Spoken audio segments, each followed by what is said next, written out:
It's time for the Double Stop with Brian Sword. Welcome to the Double Stop Podcast. I'm Brian Sword. This week we have Greg Fraser, guitar player for Brighton Rock, Fraze Gang, and Helix. Got a real great in-depth interview with him, and he goes through his entire career. So, let's get right to it.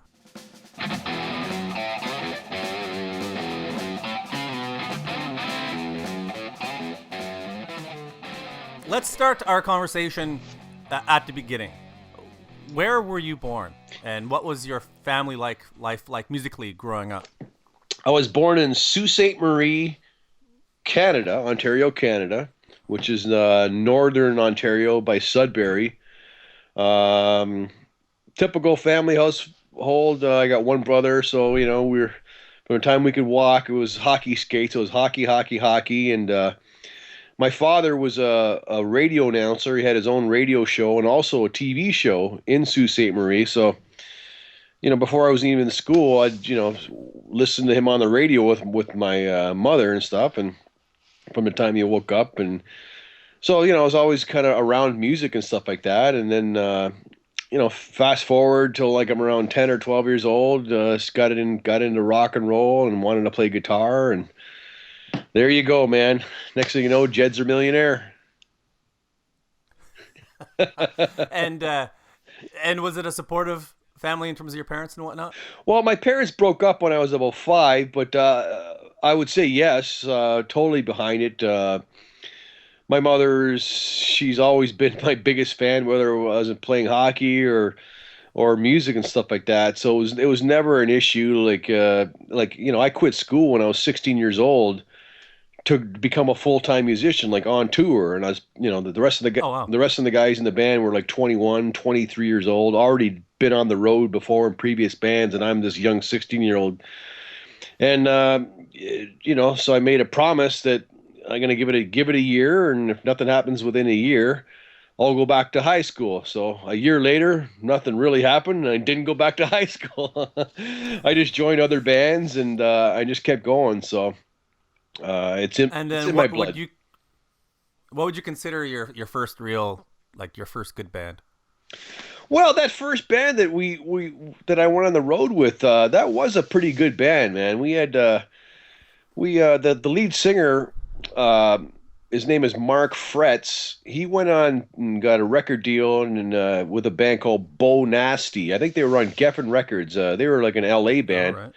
And if you check them out, it's Beau, I guess, Bo Nasty. So they got a bunch of videos and stuff like that. And, they were around in the 80s and stuff. And, so we had good musicians and we were playing. Oh, cool. We were playing like Judas Priest and Scorpions and UFO, the bands that weren't really known like they are now. Like they were like an underground type of band. And so a lot of people in the audience, and plus we were doing originals back then too, because we were trying to get a record deal. So a lot of times people in the crowd would, hey, I like that one song. We wouldn't tell them that it was another band. And we would just let them think that it was our own stuff. So, and we were called Pharaoh, by the way, the name of the band, Phar or whatever it is, like the Egyptian pharaohs. So we had that kind of a theme. We're dressed kind of like a, Egyptian type of thing. And our singer was kind of like King Tut, and we had like a coffin with flash bombs and explosions, and the door would blow off and he'd enter on the stage. Yeah, we had a really kind of cool stage show back then. So yeah, so that that got me introduced to being on the road and becoming a full-time musician. So it kind of is like it was like my university of rock and roll, like learning how things are done, and Yeah. And learning how And you were 16. I was 16 years old, man. Yeah. And I would assume you were playing bars. Then nothing but bars. Yeah, I had fake IDs. How'd you pull that off? Well, I had a fake ID. Plus, like I said, the other guys in the band were all in their 20s, so I kind of just mingled upon. Like I didn't, I kind of hid in the dressing room a lot. Like I wasn't flaunting around between sets and stuff like that. So, and, by the time I was 17 or 18, my hair was pretty long and stuff, so I could kind of pass for being 19, Yeah. wasn't too big. Back in those days, it wasn't so strict like it is now with the ID and being underage and Sure, stuff. sure. You can kind of get away with that kind of stuff. All right. So, uh, what band? Where did it take you next after that Well, band? after that, I played in a couple of well, but I should mention that when I was about 6 years old, that I moved to Niagara Falls from Sault Ste. Marie, so that's where I grew up. Oh, okay, that helps. Yeah, anyways, that band broke up, and I joined a couple of little weekend cover bands just to keep the chops up, and then Hmm. and there was a local band in Niagara Falls called Lennox that I knew some of the guys in the band, and they were a lot more poppy. They played like more of a Bruce Springsteen, Tom Petty, Johnny Hmm. Cougar, Rod Stewart type of style of music, and they had management. And they were doing covers, but they were doing originals. So on the weekend, we have a little local bar here called Uncle Sam's. We go see who's playing and stuff, and a lot of times they would be playing there. And being local guys, they got to know the guys, and like I said, they had management, so they were doing some pretty good gigs. Like they even went to Japan and stuff like that. So Oh I wow. kind of looked up to them that way. It's like, wow, man, these guys are getting connections. And the lead guitar player of the band, his name's Johnny D, and Ah, he ended up quitting the band to form his own band, which became Honeymoon Suite. of course. So I joined Lennox, replacing Johnny. So I was became the lead guitar player, and so we tried to get a record deal, and we ended up recording a record, all originals, with a guy named Mick Ronson, who was the lead guitar player for David Bowie and the Spiders from Mars and Hmm. stuff like that. Hmm. Ziggy Stardust and all Yep. that's him on guitar. He did all the he looked like a Randy Rhoads, a really cool looking guy, Yeah. and so he produced all that stuff. So he produced that record, and I was 19 at the time, and we couldn't get a record deal with it. The record was finished. We took photos. We thought, okay, everything's done now. If we can just get a record company, we did all the groundwork, so the record company doesn't have to pay for nothing. All I have to do is buy the record Hmm. off us, and we couldn't get Yep. it. We couldn't get a deal. So the band pretty well broke up. But because they had management, I stayed in touch with the manager, and the manager, uh, he ended up managing Honeymoon Suite. So he got them their record deal, and they went on to be huge. Group of the Year, the Junos, and stuff like that. So Oh sure. so because of that, his name is Stephen Prendergast. He decided to take me under his wing because he liked my songwriting and stuff like that. And he said, if you get some other band together, let me know. So that's what I did. Me and Stevie Screebs there, our bass player in Brighton Rock, we decided to start a new band. And I think the original name we were going to call it was Lord, Lord. I don't know why, but back then we thought, would you please welcome Lord? It kind of sounded, big and huge and stuff. And so we ended up, I thought, forget the covers, forget all this stuff. Let's just concentrate on writing music and getting a record deal. That was their whole. So I had some music that I was writing and stuff. So we started auditioning singers. We found a guy, and I forgot his last name. His name was Dave, and he lived about an hour and a half away from us.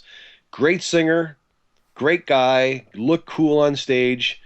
But the only problem is he didn't drive. So Oh yeah. we had to go pick this guy up all the way in Brantford, which is, like I said, like an hour and a half, bring him back to where we are, practice him, then having to drive him home after that all the time. So it became quite, a burden.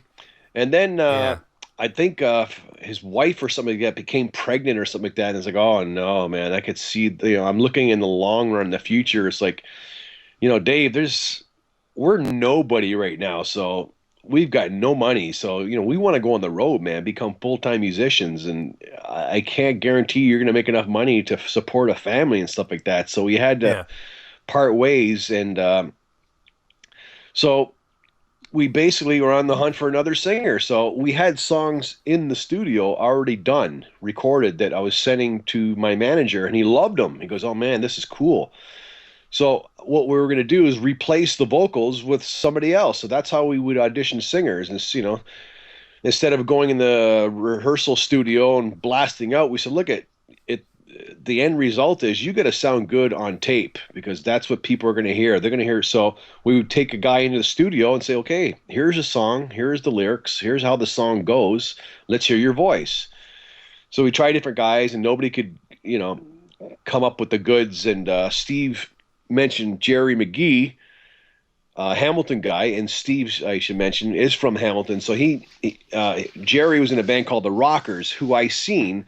They were a pretty heavy metal band, and I love Jerry's voice, but the music that I was writing wasn't that heavy. A lot of times there was a lot of pop elements to it, and I thought, you know what? I don't think Jerry's gonna like our music. I think he's just more of a heavy metal guy. I think He goes, well, I think he'd be surprised. You should just meet up with the guy. I said, well, okay. Well, if he wants to meet up, we'll have a beer. So, Yeah. so he came down to Niagara Falls and to meet up because he heard we were doing recording and stuff. His band broke up, so he wanted to do some recording and stuff. And so I said, okay, let's go meet the guy. So we met him, and I said, who are your favorite type of singers right now? And I figured it'd just be all heavy metal guys. And he goes, my two favorite singers right now is probably John Anderson from Yes and Steve Perry from Journey. I went, no way. Are you kidding me? I go, wow, where have you been all my life? I didn't know you were like that. I thought you were just strictly heavy metal. Like I go, because that's what we want. We want to be like really hard rocking, but with some melodic, tinges to it. We don't want to just rip your face off. We want to be able to, have some sing along songs because I love that stuff, And he was on the same page. And then we brought him down to the studio and re-sang one of the songs, which was Can't Wait for the Night. He sang that chorus, and that was it. When I heard him sing that chorus, I went, there it is, man. There it is.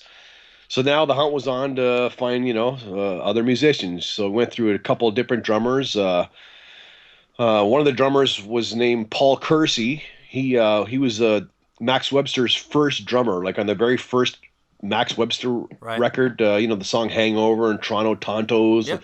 That's Paul Kersey on drums. So he was our first drummer. Right. And we had a different keyboard player. So we went on the road. We were called Heart Attack, by the way. And we got on the verge of getting a record deal. So we were, doing showcases and stuff like that. And things didn't work out with Paul basically because of money. We were nobody. So we were literally making $40 a week, $50 a week. At the end of the week, man, and we were still kind of like kids, and Paul's older. He was like an adult, and he kept waiting for the big record deal, which was coming, but it just wasn't happening fast enough for him. So he was kind of, he wasn't really happy about the situation. He liked where we were going, but it just wasn't moving fast enough for him. And I just basically told him, Paul, I can't promise you nothing, man. I don't know when things are going to get better financially because who knows, man? So like, $50 a week ain't cutting it, especially for somebody like him, because we're all still living with our parents. And he was married and had his own house. He goes, I can't pay the rent with this. And, I can't put food in the I say, no problem. So we parted ways with him. We got Mark Cabrzan and we got a record deal. And, I'm fast forwarding over there. So, yeah, so there you go, man. Those those first demo recordings, is that what became your first EP? Yeah, that's what that was. That was never supposed to be released to the public. That was just strictly for the record companies to hear. And then we thought, okay, if you like it, now we can go into a proper studio with proper money and redo the songs, which we did. I think there's 3 of the 4 songs on the EP we redid for the first record. So then we got the record deal. So our manager goes, you know what? Why don't we release this in the meantime? So it'd be like a collector's type of thing, and then at gigs you could sell it and stuff. And this is before CDs were even out. Like CDs didn't even exist then. So it's also So it was kind of cool just to even have a record out, man. Even though it was only 4 songs, it was kind of big news. Like, wow, man, those guys got a record out, So that and go ahead. Oh, sorry. That was done on your own independent label, though, right? That wasn't done through Warner. No, that was an independent label, which is just basically, it's just us, it's just... So you paid for that. So even though you had a record deal, your label was cool with you putting out your own record first. Well, because it kind of put our name a little bit more on the map. So when the record did come out, it makes it the promotion a little easier for them. It's like, I see. oh yeah, I know who these Yeah. guys are. So, okay, Okay. yeah, Sure. yeah. I guess so. It's a win-win, I suppose. Now that just came up on iTunes this week. Yes, yes. So after all these years, I'm kind of surprised that people still want to. I guess the collectors want that kind of stuff, but I can't listen to it because it still sounds like demos to me. I hear like kind of cringe, like, oh my God, listen to that. But it is what it is, man. It's kind of cool in its own way, I think. For a historical aspect and for the fans, I think it's great. For sure, man. Okay, so let's move forward a little bit. So you're in the studio, you record your first record. Now you had a pretty big name producer on that record, Michael Wagner. How did that come about? I guess he wasn't that big at the time, though, was he? Well, no. We were on a hunt for producers, and our manager was he would like send me these guys and. Hey man, these guys, like even like Miles Goodwin from Maple Wine, he wanted to produce this, and a record company was really pushing us to use him and stuff, eh? Mm-hmm. And I just wasn't crazy about the sound. I thought, well, I don't know, it's a little too pop sounding, the April Wine. I mean, I love what they say, I love them. Don't get me wrong, but we wanted a little bit more harder edged. Yeah. And Michael had he just finished doing a record that wasn't released by Dokken called Under Lock and Key. Okay. And I heard this and I went, whoa, what is this? Now this is exactly what we want to sound like. Can we get this guy? And this is before he did Skid Row and what's the other band? He did White Lion and, all the big bands that he went on to become famous for. Like he was literally unknown still. But I knew I loved his sound. So we got him because he wasn't so huge where he didn't, demand a ton of money yet. So we were really lucky to get him, and then that got the ball rolling, man. And where'd you record the record? That was at Phase One Recording Studios, a legendary recording studio in Toronto. And we literally had no money because all the money went to for the producer and the cost of making the record. We had no money for hotel rooms or nothing because we live around Niagara Falls, Hamilton, which is like an hour and a half away from the recording studio in Toronto. So at night when it was time to shut her down, we'd sleep in the studio on sleeping bags and we'd hide behind couches and stuff, so the cleaning staff wouldn't see us. With guys sleeping in the drum booth and stuff like that. We eventually got caught, and that didn't go over too good, man. They wanted to kick us right out of the studio, to tell you the truth, but. Yeah, we were literally sleeping at that studio, record and do everything all day, and then not leave. And then they had it was an industrial area where the recording studio was. So part of the recording studio, they have this like a handball racquetball court next to it, and they had showers, so we'd go in there and use their showers and stuff like that. Sneak in there, and it was quite the adventure, man. But you got to do what you got to do for rock and roll. Yeah, you got to do what you got to do when you're 20 with a record deal. Oh, we didn't care. I mean, these days I could never do that. But back then, man, it was so exciting. I'd do it all over again in a heartbeat, man. It was just so. Absolutely. I mean, from doing cheap demos, and all of a sudden you're hearing songs come to life. It's like, wow, man, this actually sounds like it's big league. It doesn't sound like amateur hour anymore, like this is so every day was just so exciting, man, seeing everything come alive. Now the first time I heard the band was the video for We Came to Rock, which was the first single off the record, correct? Yep, that's it. And that video played on Much Music probably every hour and a half.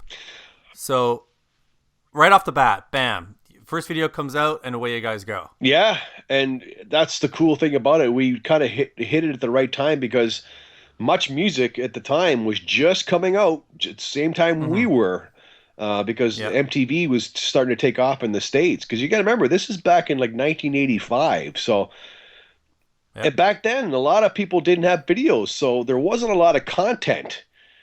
So that's why we would get a lot of airplay and stuff like that, because there wasn't a lot to choose from, So we were really, really lucky. Like nowadays, it's non-existent. You go on Much Music, they don't play. They might play an hour of videos a day, and of that hour, they're nothing but the top 40 hits. I mean, they don't break bands anymore. You don't see underground bands on MTV or VH1 or nothing No, like no, that. no, Yeah, those days are gone, no. man. So we were quite lucky because we have a harder edge sound. We a lot of record or a lot of radio stations back then wouldn't touch us, and so a lot of people knew of us from the video. So that was a huge aspect of our of our career back then, getting that right off the bat, man. And that was a cool video too. It was a performance piece, but it had a little bit of sizzle to it. That must have cost a bit of money back then too. Yeah, back then. Well, I mean, not compared to the big videos. I think that probably cost us like 25 grand or something like that, which is, Yeah. which isn't a lot, but still, that's a lot of money, man. It's a lot of money considering that videos weren't really, they were just kind of finding their legs back then. Yeah, and and a lot of people would work for cheap back then because they all wanted to get known too, like the people filming it and stuff. They wanted to get their Yeah, name yeah. out there, so they'll work for cheap, and the people doing all the back this and that. So everybody would work for cheap because they all want to get their reputation going. And then once they got their repertoire and stuff, they could start jacking up the prices. But yeah, Yeah, we yeah. were pretty happy with that video the way it came out. It didn't look cliche. It didn't look like, well, yeah, these guys are a total ripoff of this band. I mean, if you look at it, it didn't really look like too many other bands. No, no, it was cool.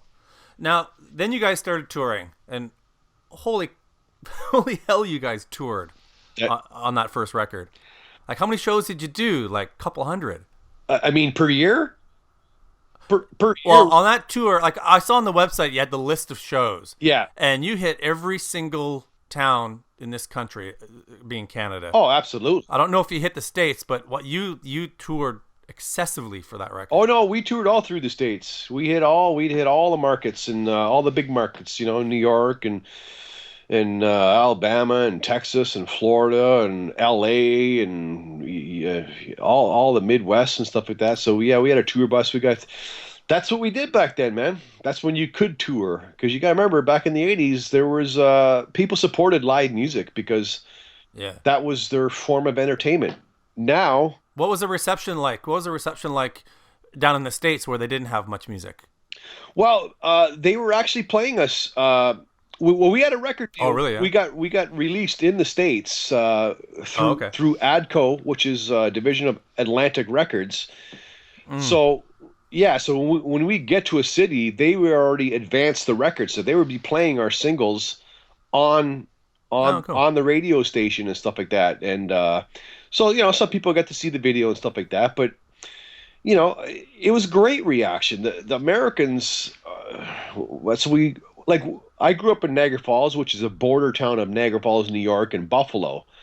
So Yeah. we would always go over to the States instead of going to Toronto because like Buffalo to where from where I live is closer. Buffalo's 20 minutes from my house. So all the big bands like Van Halen, all these big bands, they would come to Buffalo. Then they'd go to Toronto. Toronto is a little further away.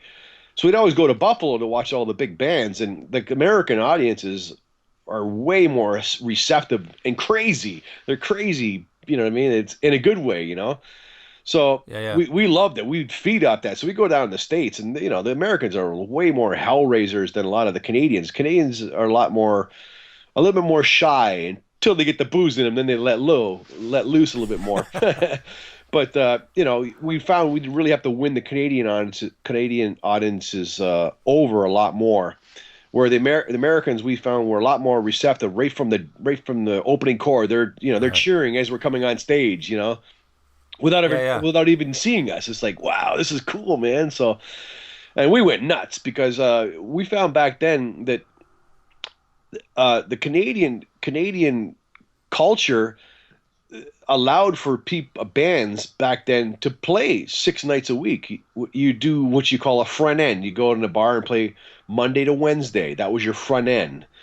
And then the back end was Thursday, Friday, and Saturday. You go somewhere else, right? So, or sometimes you play Monday to Thursday. So in the States, they didn't have that. A lot of times it was just weekends. So a lot of these bands down there, they never got the opportunity to play that much. So a lot of them were, I'll be honest, were pretty sloppy. And because we were playing 6 nights a week, every single week, week after week. By the time we got down to the States, like we were really a fine-tuned machine where we could just go out there and rip your face off and just crush because we knew the set so inside and out that we didn't have to think about it. It was just autopilot, and so we won a lot of people over there because of that. Just being a tight band. I remember that when we went down to I might have Savannah, Georgia, or something, and we were headlining, but a lot of the local bands that were big at the time in that area were opening for us, and we get there, and we see the road crew and stuff, and they look better than most of the bands up in Canada. Like they look like they're just getting ready to go on stage, and this is the road crew, and these guys and the guys in the band, they all look like rock stars. Like, wow, man, check these guys out. Like, these guys look like the real deal, and we were kind of intimidated almost, because it's like, Yeah. they look like stars. It's like, man, we're just Northern Canadian guys, and then they go on stage, and we right away it's like, these guys suck. They look phenomenal, but they're sloppy. Like they don't interact with each other. They're not tight. And then we go on stage and just blow everybody away because we were so tight, man. And Yeah. so that yeah. Back to your question, we toured like crazy, and that's what you did Yeah. back then. We just toured and toured and toured and toured and toured, and we've played. Between the three records, we probably crisscrossed the country at least 10 times. Oh yeah, I can tell by that listing. It's unbelievable. Yeah. Now, so you tour like crazy. You had some pretty good success. You get home, and I would assume you jumped right back into the studio for Take a Deep Breath. Yeah, we were like I find myself being I call myself a songwriter before I would say I'm just a musician. So Yep. I'm lucky where I can write I hear from a lot of people that they can't write on the road, but I can. I still get inspired, and so we had a good head start when it came to doing the second record, where we were able to do a lot of writing and stuff. So when it came time for pre-production, we were kind of ahead of the game, and went back in the studio and got the legendary Jack Richardson produce the record, and that's our second record. That's our biggest selling, and it's almost platinum from what I hear. So, but we got a gold record and got the tour England, and it was a great time, man. And of course, that had one more try on it, which was, holy hell, that was massive in Canada. It was huge. That was a huge single. That one and Huge song. another song, "Hanging High and Dry." Those two songs were they're probably our most popular songs of Yeah. that when we came to rock and Can't Wait for the Night. Those four songs are probably our four biggest songs, and Yeah. people still today they still remember those songs. So it's great, Fast forward 25 Oh, yeah. years, and they say, "Oh, they'll still sing it along," and it's great, man. And on that record, you guys toured as well. I caught that tour. Just to show the extent of the tour, I saw a show in Kapuskasing, Ontario. Yep. You were the only band when I grew up in extreme far northern Ontario, and when I was growing up, there was two bands that came up in that region. There was Brighton Rock and Cap, and Gowan and Timmins. Nice. And that was about it. That was about the only two bands that toured so extensively. Like, I would assume you're probably cutting through, heading to Thunder Bay or something like that. But you even hit Kapuskasing, the show that you blanketed the country. Was that the Cap in?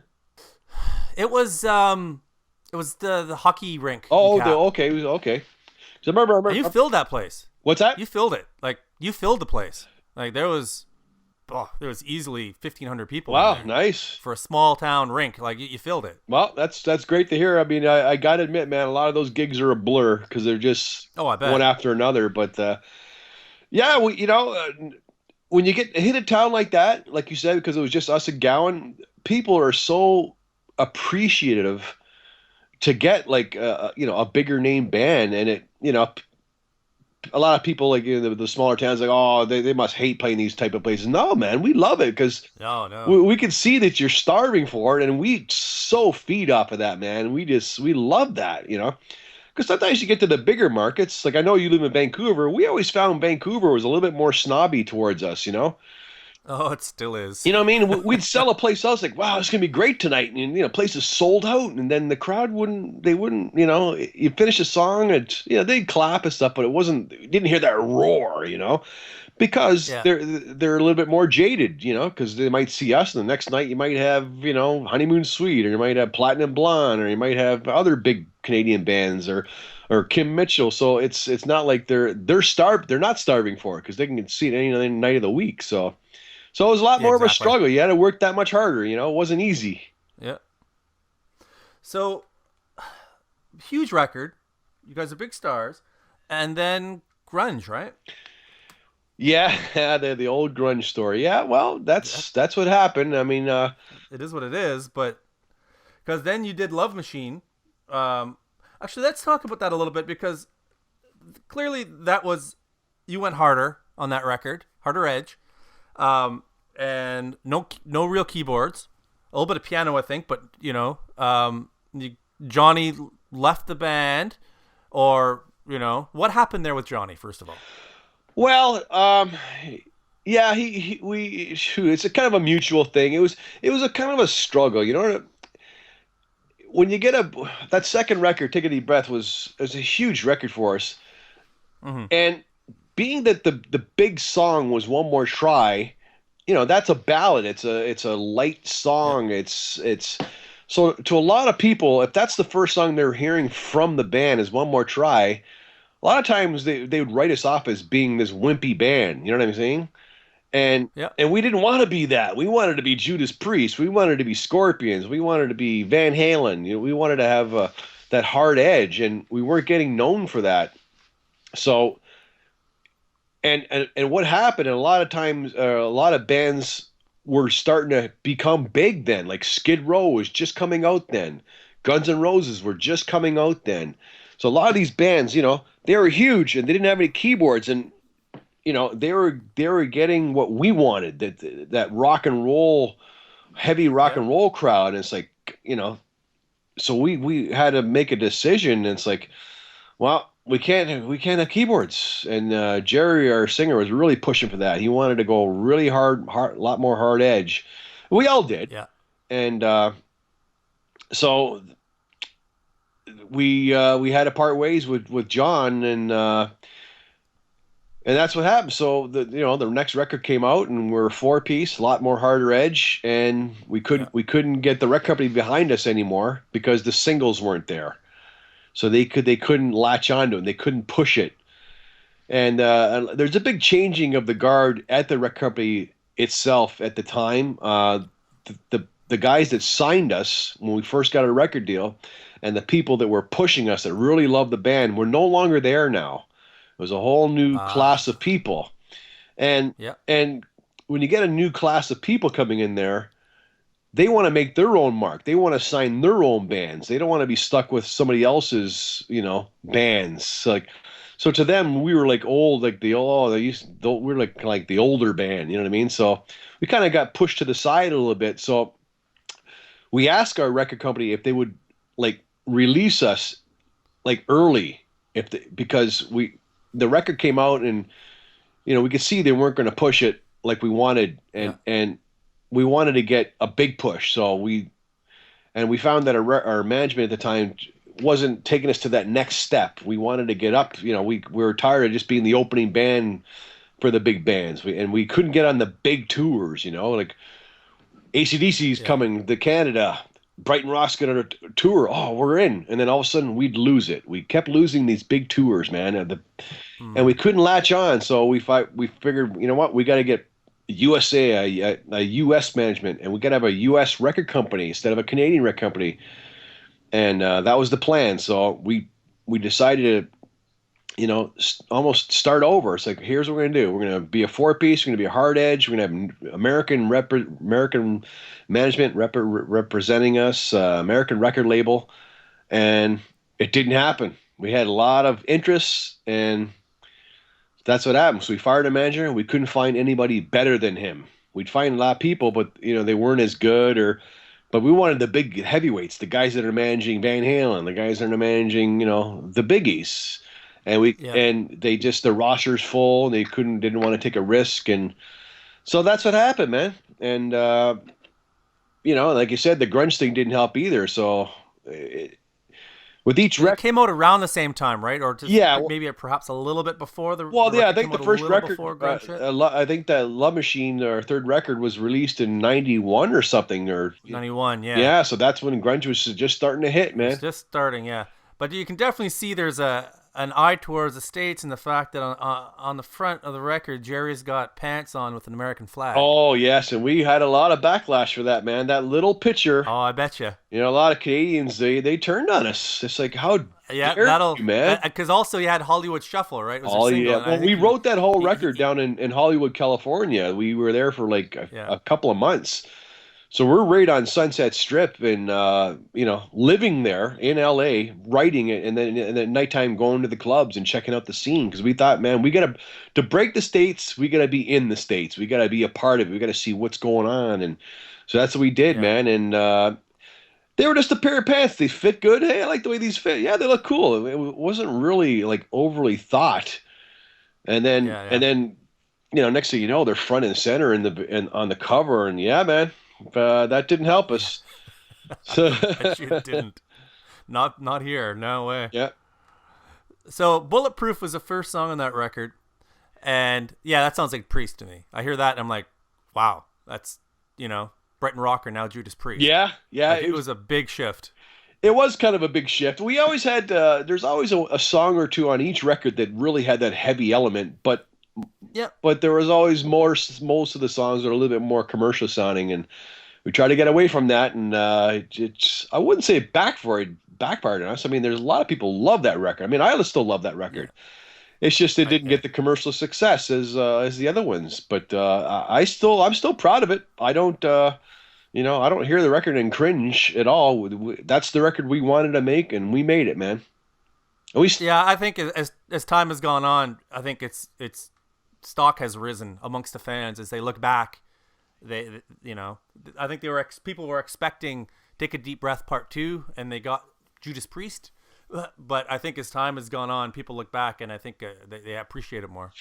I think so. And the good thing about that is the fact that we didn't make Brighton Take a Deep Breath 2.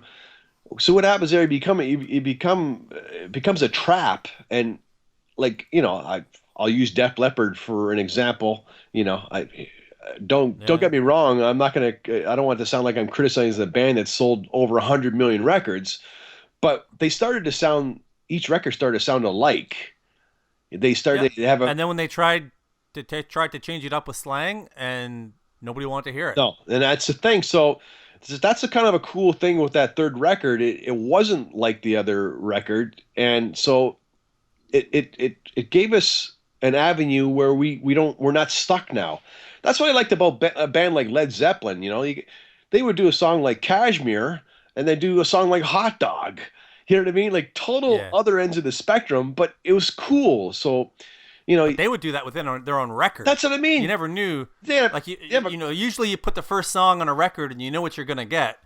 But with Zeppelin, song 1 to song 2, they could be completely different styles. You never knew what you're gonna get within no, your own and that's records. so cool. I mean, I remember when I first hear a record like that, I didn't like it. It's like, oh my God, what is this? And then those are the records that you love once they grow on you.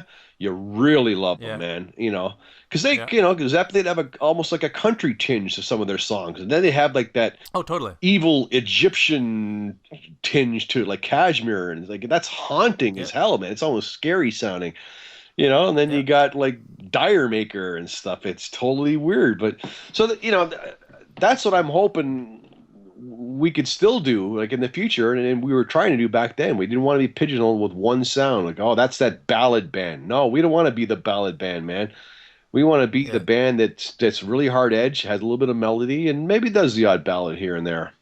Now, so this record didn't do as well as the last ones. I'm sure it moved some copies, but it didn't follow up to the success and then boom, you finish your tour and that's the end of Brighton Rock. Now that seems very quick to me. For one kind of, I don't want to call it a failure, but one album that doesn't have the success of the others and the band is over. What happened there? Well, Why end it so fast? well, I wouldn't say it was fast, but like what it is when you start getting successful like that, it's a climb, right? So you keep climbing that mountain, and you keep getting a Yeah. little bit closer. So we got a record deal, and then we made a video, and made another video, and then then you make a second Yep. record, and it gets gold, and you're playing bigger places, and you're starting to sell out. Now you're playing, instead of clubs, you're playing halls. So there's always that little bit of a climb. And then when that third Yep. record came out, there was no more climb. It's not that we peaked. We didn't reach the top. It's just because there was no record company support, we weren't getting the airplay.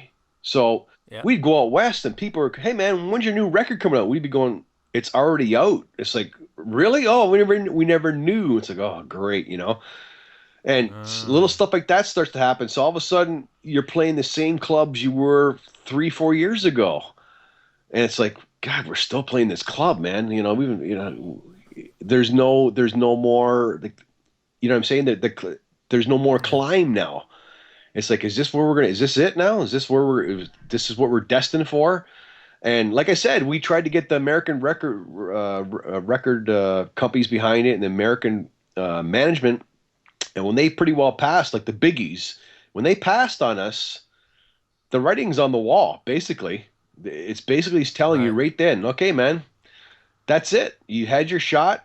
You kind of dipped your toe into the big leagues, and that's it, man. And so what happened? Motley Crue, um, the singer Vince Neil quit or got fired or Yeah. whatever. He decided to go solo. So the hunt was on for a new singer, and somebody suggested Jerry get down there. So he went down there to audition for Crew, and they ended up using the guy, that John Karobi, or I forgot it. I'm not sure if Yeah. I'm pronouncing his name. Yeah. John Corabi. Yeah, Karabi, yeah. And so he never got the gig, but he was down there, and the band that he was used to be in, John, was a band called Scream. So Yeah. they needed a singer. So he ended up hooking up with those guys, and I think he even did some stuff with like Tommy Aldridge and Rudy Sarzo. So Oh, really? yeah, so he was once he got a taste of that, he pretty well said, guys, I got to make my move, man. Like right now, like Brighton Rock we're at a plateau here, and I can't see. We've kind of exhausted every avenue, and there's no light at the end of the tunnel at the moment. So he wanted to go take a shot there, and it's like, what are we going to do? We're going to say, no, you stay with us, and you go down with the ship. No, it's like he went and took a shot with those guys, and the end of the day, and it didn't pan out like he thought, and he decided to hang it up for the longest time, and we all kind of went our separate ways. And we broke up, but you never totally wrote it off. We kept thinking, well, if something happens, like it's not like we broke up because we didn't like each other. We're all still friends. So that was a cool thing about Yeah. it. But we just knew that we peaked. We peaked. Yeah. That was it, man. And we knew it. We're smart enough to know Yeah. it. Where a lot of bands will just drag that. I won't name any bands, but there's bands out there that won't break up, and they'll just drag that name right into the mud. Next thing you know, they're playing in front of 30 people and stuff, and and there's no cover charge, and it's like, God, guys, you're really hurting your brand there, man. Like, so we didn't want to be that band. We wanted to break it up while we still had some integrity. All right. Cool. Yeah, man. Now, so Brighton Rock breaks up, and the next band I know of you were in was Helix. Yeah. Is that correct? Is that where you went straight from Brighton Rock? Well, I was trying to do some writing and stuff, and I was lucky enough to hook up with the guys in Triumph. Rick Emmett, he was no longer in the band, so they were going to do a record without him, with Gil Moore Yeah. was going to be the lead singer. So Phil X was the guy who ended up in the band then, right? That's right. And I was hoping I was going to be that guy, but Phil got that gig, and rightly so, man. Phil's like a monster guitar player, as you know. He plays with Bon Jovi and stuff. Yeah. So I was because we toured with Triumph, so we got to kind of know the guys. Sure. And our second and third record we recorded at Metalworks Studio, which is owned by the guys in Triumph. So became friendly with those guys, and so I tried to write some stuff with that. None of my songs ended up being on the record, but it was a great learning experience. And from there, so then the band, like I said, I wasn't in a band anymore. We're not collecting unemployment and stuff like that, and definitely ain't. Yeah, no kidding. And we're not making not getting lots of royalties. You got to start making the money again. So the bass player for Helix, he's from Niagara Falls. All the other guys in Helix are from Kitchener and London.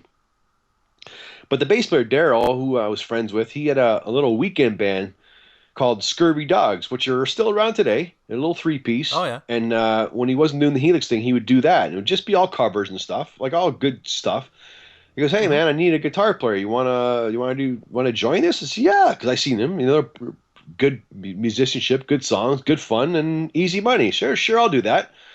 And then tragically, their guitar player in Helix, Paul Hackman, passed away in a tragic accident. It was in British Columbia. I can't remember what it was. And so they needed a guitar player, and I ended up joining Helix, and I was with them for a little over 3 years, just touring, across country. Did some little American stuff here and there, but I was strictly a sideman. I was, that's the way they run it. There's like Brian, the lead singer, he's Helix, and you have the side guys in the band. So, but that was fun. I had a good time with those guys. Toured all around and played some big shows, and there you go. Now, what kind of situation was that like to get into? Having you're replacing a member who passed away on the tour bus from an accident. What kind of situation was that like for you to get into? That must have been pretty rough. Yeah, it was sad, man. Paul Hackman was one of the founding members of the band, and so that was tough. But they wanted to keep it going, so. They didn't, it's not like it was all doom and gloom. It's, these guys are diehard rock and rollers, man. It's in their blood, like mine. So they do what they know how to do, and they go back out there and get back in there and do some more rocking. So, we had a great time. We toured all over the place, but I got tired of the touring and stuff by then, man. Because you seen what we did in Brighton Rock, and then to hop back on tour. We didn't tour as much with the Helix, but still, you start getting tired of those killer drives, man. Canada's a tough country to tour. Oh, it's a lot of space between the towns. You know it, man. And it's one thing when you're in your 20s, and but all of a sudden you're in your 30s now, and it's in your 30s. And did you have kids by then? No. I didn't have kids until after Helix, but you just. That's the hardest part. People don't realize they see people having fun on stage, and it's like, oh, that must be great. Well, it is great, man. I wouldn't change that for the world. But those long drives, they really kick the hell out of you, man. Especially great 2 hours, but the 22 hours in between are a little rough. Well, that's the thing, because Canada's so big, and and we weren't big enough bands where we could fly between gigs. You had to drive. And so a lot of times you're literally driving the night of a gig. So you get off stage, and the crew's loading up all your gear, and you're kind of hanging out. All of a sudden it's 4:00 in the morning. Okay, guys, hop in the van. We got an 8-hour drive ahead of us, and you're driving all night long, man. It's lucky enough. Certain times you get tour buses where you can sleep, but a lot of times, you're in a van, so you're driving all in the raunchiest, worst weather and bouncing around, and so that's what kills you, and that's why a lot of these bands, they turn to drugs and alcohol just to get through that part of it. You got to numb yourself for those killer drives, just to knock yourself out, so you're not so you can sleep for those drives and stuff. But that's all part of the rock and roll lifestyle. So after Helix, you left Helix. And things seemed to get a little quiet. What happened then? Were you kind of done with it all? Well, I continued to do the weekend band and stuff like that. And me and Stevie, our bass player in Brighton Rock, Stevie Screes, we don't do too much anymore. We got an acoustic duo. So did a lot of Okay. acoustic corporate stuff like that, just to keep, And I was teaching guitar lessons a lot. I had like 30 students, so I was Okay. just doing that a lot, and basically just trying to make a living. And fast forward up to like 2006, I think. I decided to take my dip my toes back in the water and try to create my own, because I kept writing. That's the thing. I keep Yeah, yeah. writing all these songs, and it's like a painter painting something, but he's the only person that sees the painting. It's kind of, you kind of want other people, hey man, what do you think of this painting, And that's the Yeah. same with my music. It's like, God, it's a shame. I got all these finished songs and they're just sitting there. Like, if God's given me a gift of writing, what am I supposed to do with this gift? You basically want people to hear it. So I decided to start my own project called Fraze Gang, and that's what I did. I released a record, 2008, or started 2006, got re-released properly with Ralph Alfonso Bongo Beat Records. So I got Yep. proper distribution like around the world and stuff like that, and got great reviews. And I got to do a second one, which got even better reviews, and got to meet a lot of people through that, and industry wise, and it kind of helped set up the next phase in Brighton Rock, to a certain Yeah. extent. Yeah, they're great records. I really like them both. I will say that I do prefer Fraze Gang 2. I think that's a little stronger, but they're both really great records. Oh, thanks, man. Yeah. Well, a lot of those songs, they there is like a lot of Brighton Rock elements to it, because I Well, wrote half them, the and band's in it, sure. yeah, and that's my music, and it's just I couldn't find this, like, I'm not a lead singer, and I don't pretend to be, and I just couldn't find a lead singer that was as good as Jerry or better. It was always Yep. like not good enough. Or so I hear these guys that, here's the song, here's how to sing it. Because that's the way I write. I write a lot of the songs with the finished melodies, so I already know how the song's supposed to be sung. And with Jerry, he would write the words to my melodies, and so a lot of times the guys would come in, and I give them the words and melodies, and they would sing it, technically better than me, but the feel wasn't there. You could see that they were just kind of painting by numbers. They weren't feeling it. So I got so frustrated. I said, like, you know what? I'll sing the lead vocals for now, right? And then when somebody Yeah. better comes along, they'll come in and redo my vocals. But at least they'll have like a template to go by, right? And what Yeah. happens? They end up doing the whole record, and the guys in the band, you know what? I think your singing's fine, man. Like, I don't know what you're kind of overthinking this. Why don't we just release it the way it is? And so that's what we did. And there you go, man. There's so if you ever guys, people listening to this, you want to check them out, phrasegang.com. And along the way, you also did a live album with Brighton Rock. That's A Room for Five Live. That was, what was that, 2001 ish? Yeah, that was before the Phrase Gang. We got approached by a smaller record company from Germany about Mm-hmm. doing a record, and would you guys consider getting back and doing a record and maybe touring? And we're like, okay, well, that kind of that sounds kind of Yep. interesting. And but we it just didn't pan out, man. The money wasn't there to do a proper um, studio record. And we Yep. thought, just look, we're not going to go in and after all these years release something that's not even good, like not even close to good sounding as the previous record. See, that would suck, man.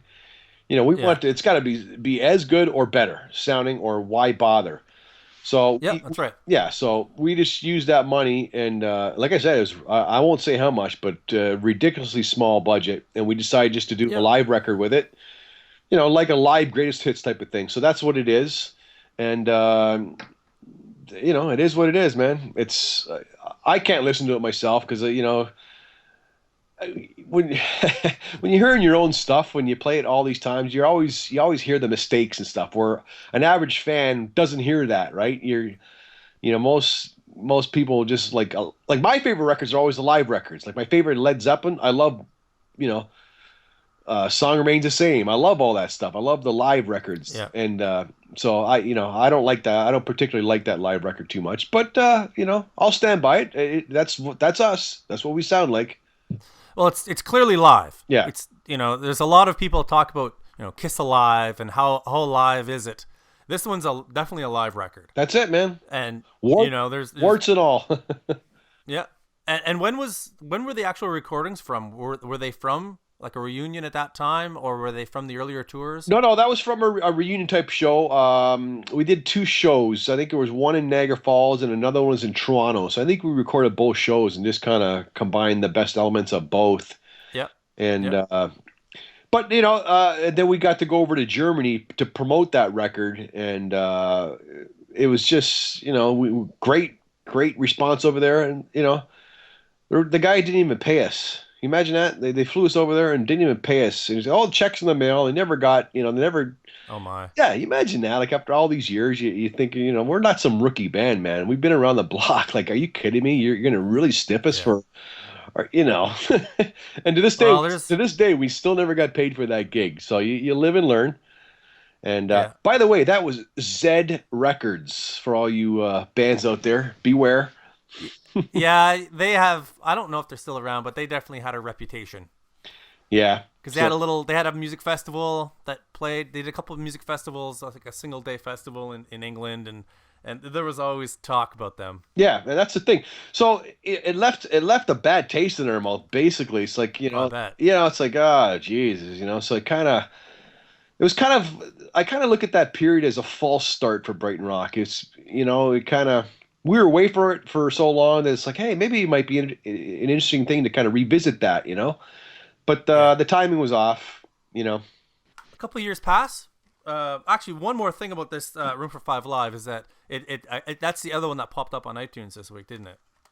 Excuse me. Yes, That, I believe yeah, it did. And you know what? yeah. I'm not on iTunes, so I'm not really familiar with all that stuff. But yeah, I guess you can get that on iTunes. So check it out, man. I mean, it's a good record. It's got all the fun stuff. I just wish it was better recorded. But it is what it is, man. So what led to? It feels definitely like Brighton Rock are now getting your shit together and you're back for real.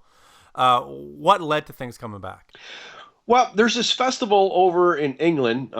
It's this coming October will be the 11th year. It's called Firefest, and every year, I'm pretty sure that every year it's been in Nottingham, and it's a 3-day festival, and it's huge. People come from all over the world to this thing, and every year they got different bands from like all corners of the world playing, and Mm-hmm. it's all considered melodic rock, and Yep. somehow I kept my eye on. I even approached them to see if we can get Fraze Gang on one of the previous, but we weren't big enough, and so they kind of passed on us. But I think Jerry somehow he's seen it. And I think Honeymoon Suite might have did one of the festivals, and Coney Hatch did one. So Jerry's Yep. seen a poster, and goes, "Hey, man, I wonder if." I should back up a little bit. Prior to this, uh, Coney Hatch, the lead singer there, Carl Dixon, he got in a tragic accident, and horrifying if you ever seen a picture of the car. Like, he should have died. You look at the picture of that car and you went, "There's no way anybody survived that," but he did, man. And so they had a benefit concert for him, and to raise money for all the medical costs and all that stuff, because I Yep. imagine it must be astronomical.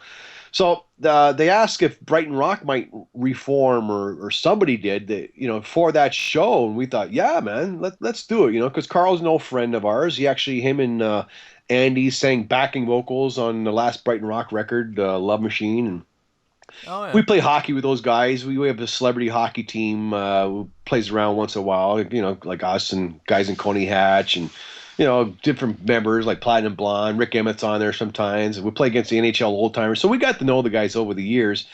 So yeah, we said for sure, man, anything for Carl. So we got back together for that show, and on the bill was like I think Killer Dwarfs, Coney Hatch, or some of the guys at Coney Hatch were on there. Helix was on there, and it was a great night. And that was trying to think what year. That wasn't too long ago, like maybe 2010, maybe, or nine, or I can't remember. And it was such a great response to the band, you know, like, wow, man. It's like it was, we all got chills. We were getting Oh, goosebumps. great. You know, we finished a song and you hear that roar again, and everybody's singing along to the songs. Like, man, you forget how much you really do miss it, you know? And we Yep. came off stage and everybody's like hugging us and pictures and autographs. It's like, wow, this is so cool. So we kind of kept that feeling alive, but you know, we thought, hey, if anything else pops up like this, you know, let's do it again. But the thing is, because we've been away for it for so long, you know, we don't have an agent no more. We don't have a manager anymore. We don't have lawyers anymore. So we got nobody knocking on the doors for us, creating Yep. stuff for us. And when that happens, nothing really falls in your lap anymore. So Jerry, like I said, he's seen this. He might have seen a poster, or somehow he heard about the Firefest thing, and they're gearing up for the next year. And he just kind of threw our name in the hat to one of the guys running it, Kieran Dargan, who's he's from Ireland actually, but he runs him and a guy named Bruce Mee. They run that show. He kind of threw our name out there. Go, hey, if you ever interested in maybe Brighton Rock, you know, let us know.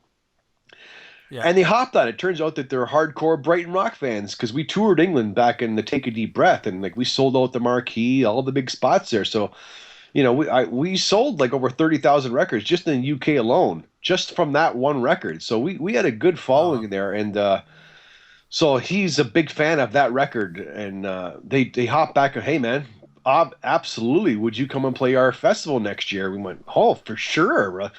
So he asked us, and hey, you guys want to do this festival in England? And like, hell yeah, man, that sounds like a blast, right? And like I said, I was already aware of it, so I was on board right away.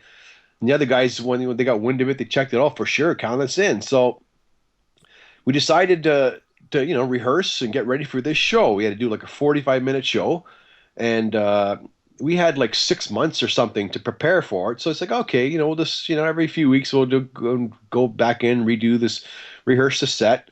But we thought we might as well do a warm up show before that, before we go to England, just so make sure that we're tight. It's one thing to be tight in the rehearsal hall, but you're a musician yourself. Everything changes once you get on stage.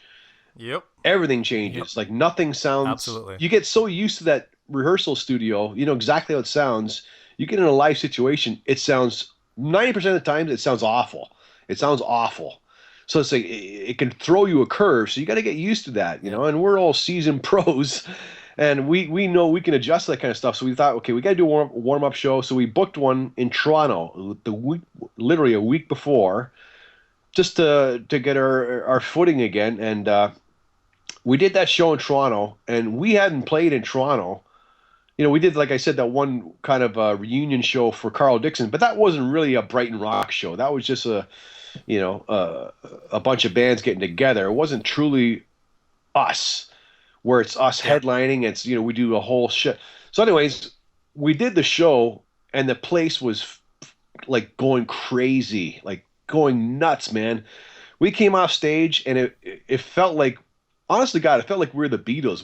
They get us together for a picture, and there's people fighting all over each other trying to get a shot. We're looking in front of us, and there's like 30 different people all flashing, just flash, flash, flash, flash, flash. Like we're looking at each other going, "Can you believe this? Like, oh my God, Yeah. check this out!"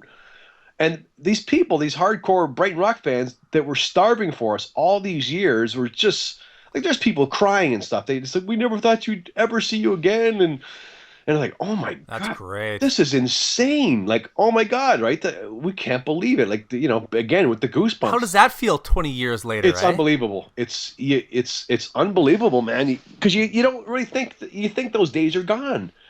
And Yeah. and so we get back to the hotel, and Jerry's going, got a band announcement, guys. And he had like a I wouldn't say he didn't have a happy face. Kind of like, I go, oh, what happened? Did the bar owner stiff us or what? What's going on, right? What's up? He goes, I want to do a new record. Oh, whoa! just based like literally the night of that show. I want to do a new record. That's okay, man. Let's do this, Let's okay? do it.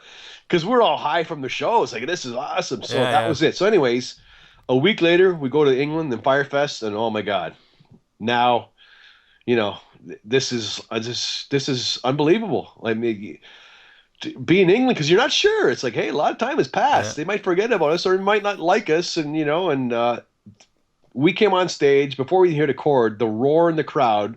It's like, oh my God, check it out, man. You start almost shivering because you're like, this is unreal, So then as soon as we hit the Yeah. first chord, you go through the first song, and you can see the crowd is just with you. They're singing along to your songs, like, man, unbelievable. And we came off stage, it's like, we're back. So there you go. And the following year, which was like this previous October, we they asked us back, and they never do that. They never invite bands back to back. They might wait for Yeah. 3 or 4 years and then invite you back. They literally want us back. That's how much the response we got. They wanted us back again the next year, and we were lucky enough just to play there, like just this past October, and once again is unbelievable, man. So here we are. I've seen some of the updates on the new record. The odd update that 10 songs written, couple recorded, and then I saw that Jerry laid down some vocals. So it seems like things are starting to cook now on that new record. Yeah, but I gotta admit, it's really, really slow because, back in the Brighton days, that was our full-time job. We were Brighton Rock 24/7. That became, Brighton Rock came before family. It came before friends. We didn't have jobs, so it became before anything. We lived and breathed Brighton Rock. Now things are changed. Now, some of us are married, got kids. We all have different avenues. Johnny's a full-time musician. Mark's he works for D'Addario, the music company there, and he's a musician. And Jerry's got his own company, and we all have different things now. So Brighton Rock is not our sole focus anymore because we can't do that anymore. But it's a huge. I mean, we're all 100% into it, but we can't dedicate the time. So the only problem with making this record now is it's so hard for us to get together, all five of us in the same room, to move forward. So that's the only problem we're facing right now is just the timing. Because every time we get to rehearse, there's always one guy can't make it, or I got to cancel because I got to be at this meeting or that, or there's this and that, or I got a gig or whatever, eh? So, but we are doing it, and it's going to take a little longer than we expected. We thought we'd have it done maybe a year or something, but it's going to be worth the wait, man, because we're not going to rush this thing. People have waited this long for a new record. I don't care if it takes another year. If it takes that long, so be it.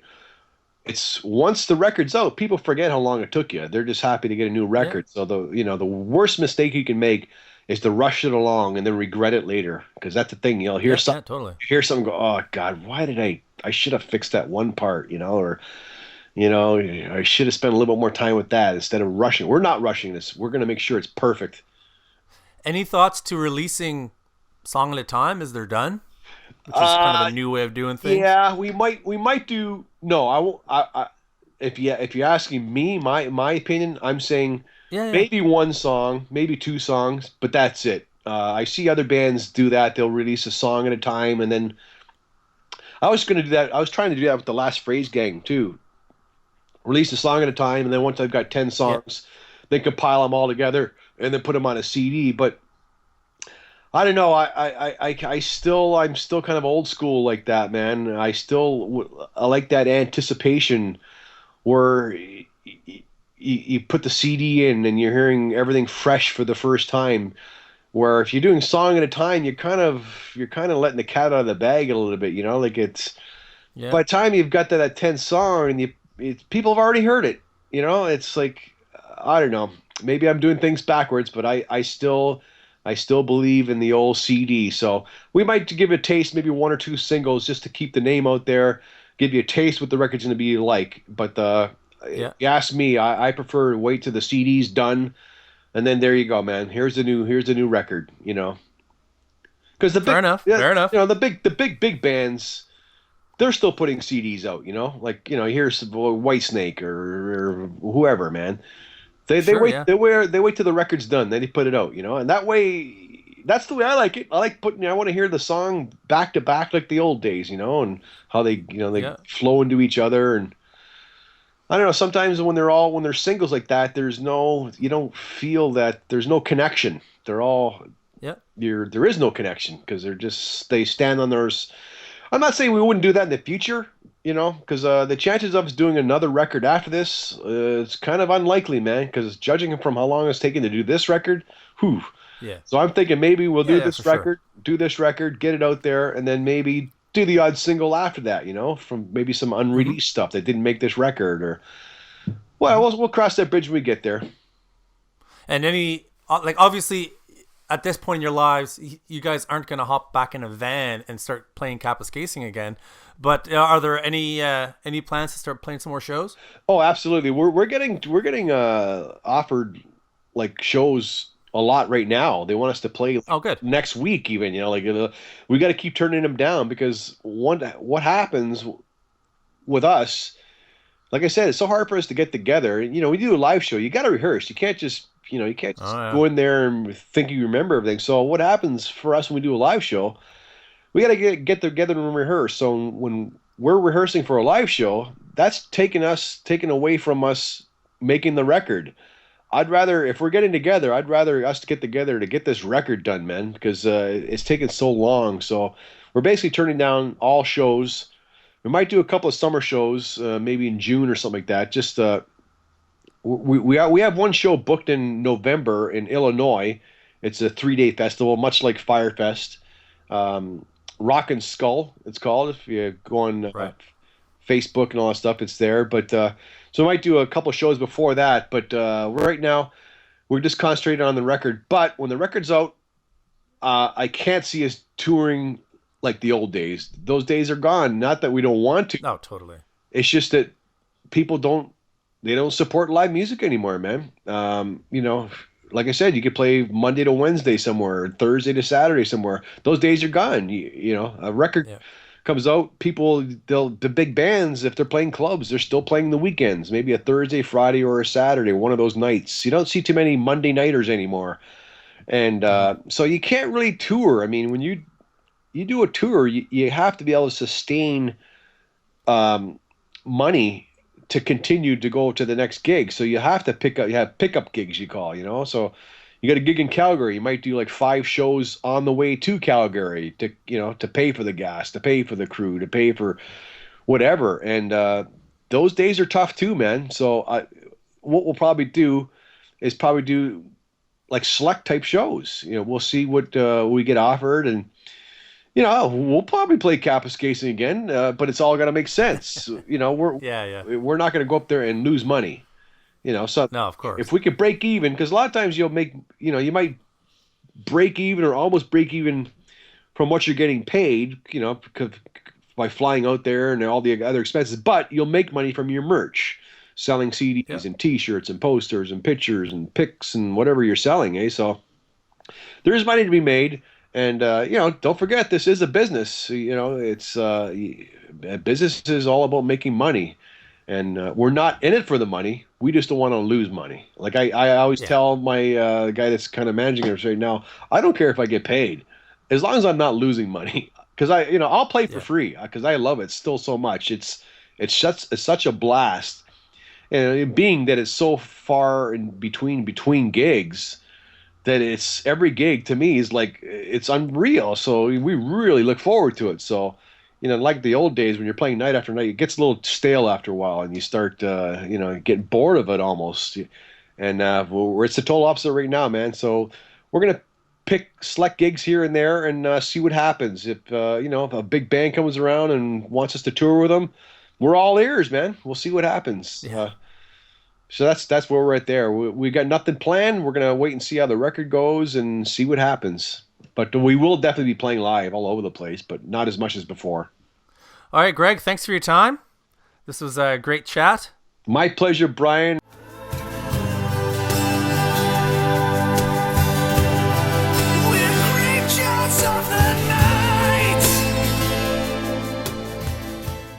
Well, all right, another great interview. Thanks to Greg for taking the time to go through his entire life with me. I hope you enjoyed it. As we mentioned in the show, a lot of Brighton Rock music is now on iTunes. That first EP, which is really just a bunch of early demos, and A Room for Five Alive. Even if Greg's not too fond of that album, it is still an interesting listen. Well, that's it for another week. Make sure you join us back next Monday for another episode of the Double Stop Podcast.